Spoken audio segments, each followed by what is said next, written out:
मामला गरियाबंद जिले के राजिम तहसील के ग्राम तरीघाट का है, जहां एक तरफ प्रदेश की भूपेश सरकार के द्वारा किसानों के हित की बातें करते हुए किसान गोधन न्याय योजना जैसी कई कल्याणकारी योजनाओं की बात की जाती है।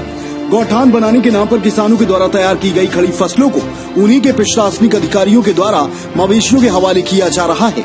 ऐसे ही कुछ मामले गरियाबंद जिले के ग्राम तरीघाट में सामने आए हैं। पटवारी हल्का नंबर 37 के ग्राम तरीघाट के कृषक घासीराम पिता भीखराम नागरची व 3 अन्य किसानों का रकबा नंबर 1053/1 के लगभग 4 एकड़ जमीन की खड़ी फसल को ग्राम के सरपंच व राजिम तहसीलदार और पुलिस बल की उपस्थिति में मवेशियों के हवाले कर उक्त जमीन पर गौठान निर्माण कार्य करने की बात कही जा रही है। जबकि घासीराम व अन्य ग्रामवासियों के अनुसार उक्त जमीन पर पिछले 40 से 45 वर्षों से घासीराम काबिज होकर खेती बाड़ी का कार्य करते आ रहे हैं। उक्त जमीन का पंचायत प्रस्ताव भी पंचायत के पूर्व सरपंच के द्वारा 2003 में घासीराम को प्रदान किया गया था व कई बार इस जमीन के संबंध में तहसील मुख्यालय में पेशी जाकर जुर्माना भी भरा जा चुका है।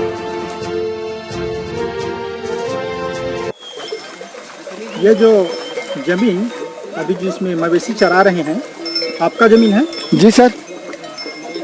तो ये खड़ी फसल में मवेशी किसके आदेश से चराई हो रहा है? सरपंच द्वारा सर। कब से चरा रहे हैं इसको? कल से सर। कल से? जी सर।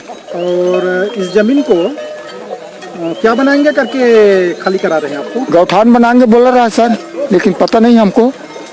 और अभी आपको सरपंच के द्वारा जमीन खाली करने के लिए नोटिस वगैरह दिया गया था? Yes sir. कितने दिन हो गया नोटिस दिए? वो करीबन 1 महीना पूर्व से। तो आपने क्या बोला?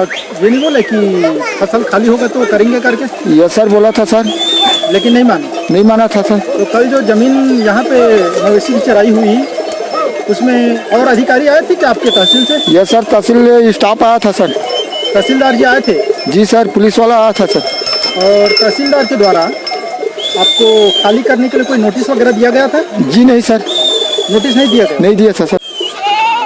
ये जो मवेशी चरा रहे हैं, हाँ, वो आपका जमीन भी है इसमें? हाँ। क्या करके इसको चरा रहे हैं? वही बोल रहे हैं गौठान बनाएंगे कि बोल कर चरा रहा है। कौन चरवा रहे हैं? मतलब मैं कल पूछा खेत कहाँ था, तो मैं खुद बताता हूँ। पहले मैं सियान वाला पूछा गाँव के, तो कह रही सियान मन तेरा सर। तो सियान बोली सरपंच ला पूछ, बोली सरपंच ला पूछा, सरपंच बोली तहसीलदार ला पूछ, तहसीलदार ला पूछा, वो बोली तो सरपंच ला पूछ। तो उसके बाद मेरे को जवाब उत्तर नहीं दी समाना। अच्छा, आपको साफ जवाब नहीं दिया? आपके यहाँ सरपंच कौन है, क्या नाम है? जयाबाई साहू, पति कोमल राम साहू। ये जो आपके गांव के कृषक हैं घासीराम जी, उनका जो जमीन को चराए हैं मवेशी फसल में, ये कितने साल से काबिज है इस जमीन में? कितने साल से बुखार है? हम जानते नहीं, बहुत 40-45 साल हो। अच्छा, लगभग 40-45 साल उम्र से शिकायत से। तो इस जमीन को इस बार रेग में आप लोग बोए हो क्या? हाँ, रबी फसल बोए थे, अभी फसल 2 फसल है। अच्छा, 2 फसल रेग के रूप में आप लोग लेके बोए थे। हाँ। उसमें मवेशी को पूरा चरा दिए खड़ी फसल को। हाँ।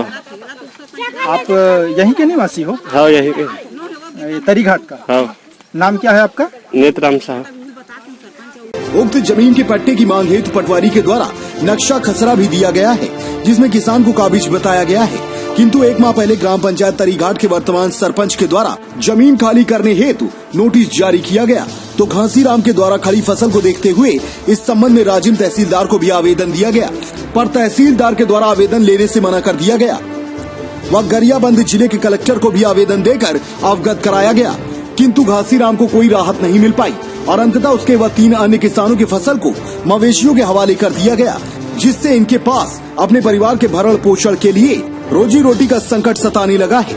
इसी क्रम में एक किसान अन्यत्र बाहर गांव गया हुआ था। इस बात का पता चलने पर हड़बड़ी में किसान तुरंत आ रहा था, किंतु रास्ते में मोटरसाइकिल से दुर्घटना हो जाने से अस्पताल में भर्ती होना बताया जा रहा है। जबकि ग्राम के ही कुछ लोगों की माने तो उसी जमीन के आसपास कई अन्य किसानों के साथ ग्राम पंचायत के सरपंच भी खुद काबिज हैं, किंतु किसी और का जमीन खाली नहीं कराया गया। वहीं तहसीलदार राजिम से इस मामले में जब जानकारी ली गई और उनसे फोन पर संपर्क किया गया, तो उनके द्वारा फोन रिसीव नहीं किया गया, तो व्हाट्सएप के जरिए इस संबंध में जानकारी लेने हेतु मैसेज किया गया, किंतु 24 घंटे बाद भी कोई जवाब उनके द्वारा नहीं दिया गया। गरियाबंद से परमेश्वर राजपूत की रिपोर्ट।